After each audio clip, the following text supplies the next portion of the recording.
Hi guys, इस video में हम बात करेंगे एडवर्ब ऑफ फ्रीक्वेंसी की।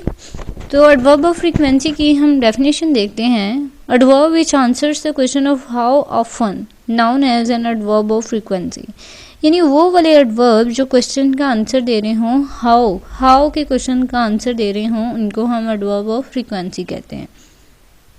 यानी मोस्टली क्वेश्चन ऐसे भी हो सकते हैं हाउ मैनी, हाउ ऑफन, इस तरह के क्वेश्चन जो होते हैं उनके जो आंसर बनते हैं उनको हम एडवर्ब ऑफ फ्रीक्वेंसी कहते हैं। एग्जाम्पल के थ्रू समझते हैं। फर्स्ट एग्जाम्पल है I have told you twice.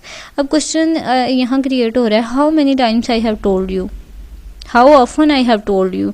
तो ये इसका आंसर है ट्वाइस, और ट्वाइस जो है यहाँ पे हम एडवर्ब ऑफ फ्रीक्वेंसी कह सकते हैं इसे। सेकेंड एग्जाम्पल है he always tries to do his best, यानी वो हमेशा ट्राई करता है कि अपना बेस्ट दे सके। अब यहाँ पे क्वेश्चन क्रिएट कर सकते हैं हम how many times he tries to do his best. तो यहाँ पे क्वेश्चन क्रिएट हो गया ना हाउ का, तो इसका आंसर ऑलवेज। अब ऑलवेज यहाँ पे एडवर्ब ऑफ फ्रीक्वेंसी है। थर्ड एग्जाम्पल है ही सेल्डम कम्स हियर। अब यहाँ पे हाउ का क्वेश्चन यहाँ भी क्रिएट हो रहा है, तो जो क्वेश्चन हाउ का जहाँ क्रिएट हो, जिसका आंसर बने, जो आंसर बने हाउ के क्वेश्चन का, उसको हम एडवर्ब ऑफ फ्रीक्वेंसी कहते हैं।